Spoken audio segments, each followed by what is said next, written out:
नमस्कार दोस्तों, क्या आप संस्कृत पढ़ते हैं? तो सबसे पहले आपको वर्ण समझना जरूरी है।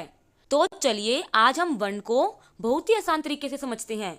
क्या है? भाषा की जो सबसे छोटी ध्वनि है उसे ही हम वर्ण कहते हैं। दूसरे शब्दों में हम कह सकते हैं वह छोटी से छोटी ध्वनि जिसके टुकड़े न हो सके उसे वर्ण कहते हैं। उदाहरण ए ई उ, कै के नीचे हलंत, तै के नीचे हलंत, पै के नीचे हलंत इत्यादि। हम इन सभी वर्ण के क्या टुकड़े नहीं कर सकते। संस्कृत भाषा में अब 48 वर्णों का प्रयोग होता है। संस्कृत भाषा में कितने वर्णों का प्रयोग होता है? 48। बात क्या है, बहुत इंपॉर्टेंट है, हमें ध्यान में रखनी चाहिए। वर्ण मुख्यतः 3 भागों में विभक्त है। वर्णों को कितने भागों में बांटा गया है? 3 भागों में। स्वर, व्यंजन, अयोगवाह, ये 3 क्या है? उसके भेद हैं। स्वर, व्यंजन, अयोगवाह। सबसे पहले हम करेंगे कि स्वर किसे कहते हैं? जिनका उच्चारण अन्य ध्वनियों की सहायता के बिना होता है, जो क्या है अपना उच्चारण करने में किसी की भी मदद नहीं लेते, उसे स्वर कहते हैं। स्वर की संख्या 13 है। स्वर को 3 भागों में बांटा गया है। रहस्व स्वर, दीर्घ स्वर, प्लुत स्वर, ये तीनों क्या है? स्वर के भेद हैं। सबसे पहले हम करते हैं रहस्व स्वर। रहस्व स्वरों के उच्चारण में एक मात्रा का समय लगता है। इनकी संख्या 5 है। ए ई उ री लरी। लरी का प्रयोग हम केवल संस्कृत में ही करते हैं।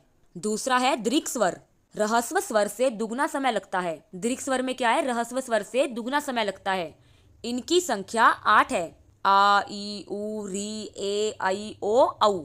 इनमें से ए आई ओ औ को संधि स्वर भी कहते हैं, क्योंकि ये 2 स्वरों के मेल से बनते हैं। जैसे ए और ई को मिला के क्या बनता है? ए और उ को मिला के ओ, ए और ए को मिला के आई, ए और ओ को मिला के औ।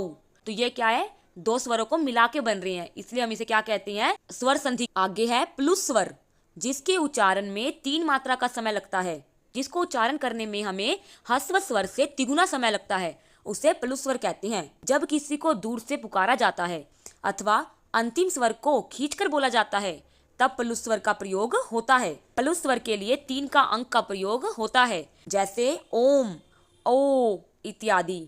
आगे हम करेंगे व्यंजन किसे कहते हैं? जिन वर्णों का उच्चारण करते समय स्वरों की सहायता ली जाती है। अब सिंपल लैंग्वेज में हम कैसे समझेंगे? जिन वर्णों का उच्चारण करने के लिए हम क्या है? स्वरों की मदद लेते हैं, उसे व्यंजन कहते हैं। जैसे कै, खे, गे इत्यादि। कै के नीचे हलंत प्लस ए, तो क्या बन गया? कै। इसमें हम किस स्वर की मदद ले रहे हैं? ए की। ऐसे ही खे, खे कैसे बनता है? खे के नीचे हलंत प्लस ए, इसमें हम किस स्वर की मदद ले रहे हैं? ए की। व्यंजन की संख्या 33 है। व्यंजन की संख्या कितनी है? 33। और स्वर की हमने पढ़ी थी कितनी थी? 13। तो ये चीजें क्या है? हमें ध्यान में रखनी है। व्यंजनों को 3 भागों में बांटा गया है। वर्गीय व्यंजन, जिसे हम स्पर्श व्यंजन भी कहते हैं, अंतस्थ व्यंजन, ऊष्म व्यंजन। अब हम करेंगे वर्गीय व्यंजन, जिसे हम स्पर्श व्यंजन भी कहते हैं। जिन व्यंजनों के उच्चारण के लिए जिह्वा मुख के विभिन्न भागों का स्पर्श करती है, उसे स्पर्श व्यंजन कहते हैं। क्या है? जो हमारी जीभ है मुख के बहुत से भागों को क्या है? छूती है, उसे ही हम स्पर्श व्यंजन कहते हैं। स्पर्श व्यंजन की संख्या 25 है। ये 25 व्यंजन वर्ण 5 वर्गों में बांटे हुए हैं। कै वर्ग कै, खे, गे, घे, अड़े। चै वर्ग चै, छै, जै, झै, नै। टै वर्ग टै, लै, ड़ै, ढै, नै। तै वर्ग तै, थै, दै, धै, नै। पै वर्ग पै, फै, बै, भै, मै। सभी वर्णों के अंतिम वर्ण अड़े, अनै, नै, नै और मै अनुनासिक वर्ण कहलाते हैं। अंतस्थ व्यंजन, जिन वर्णों के उच्चारण के लिए वायु को मुख से कम शक्ति के साथ छोड़ा जाता है। जो वर्ण का हम उच्चारण कर रहे हैं उसमें हम क्या है? मुख से हवा को थोड़ा कम शक्ति के साथ निकालते हैं, उसे ही क्या कहते हैं? अंतस्थ व्यंजन कहते हैं। ये 4 है। य, रै, लै, वै।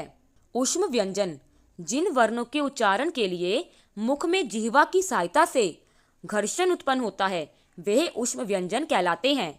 जिन वर्णों का हम उच्चारण कर रहे हैं, जो मुख में हमारी जीभ है वो क्या थोड़ी जोर के साथ वर्णों को उत्पन्न करती है, वे ऊष्म व्यंजन कहलाते हैं। ये 4 हैं। शै, शै, सै, है। अयोगवाह, ये वर्ण न तो स्वर होते हैं और न ही व्यंजन, लेकिन ये हमेशा स्वरों के साथ ही चलते वह लिखे जाते हैं। ये वर्ण न तो स्वर होते हैं और न ही व्यंजन, फिर भी क्या है? हम इसे स्वरों के साथ ही प्रयोग करते हैं। ये वर्ण संस्कृत भाषा में 2 प्रकार के होते हैं, अनुस्वार और विसर्ग। अनुस्वार, यह किसी भी स्वर के बाद प्राय न या मै के स्थान पर आते हैं। जैसे गृहम गच्छति, गृहम में मैं के स्थान पर प्रयुक्त हुआ है। विसर्ग, यह किसी भी स्वर के बाद दो बिंदुओं के रूप में लिखे जाते हैं, जैसे बालक है, वृक्ष है, देव है इत्यादि।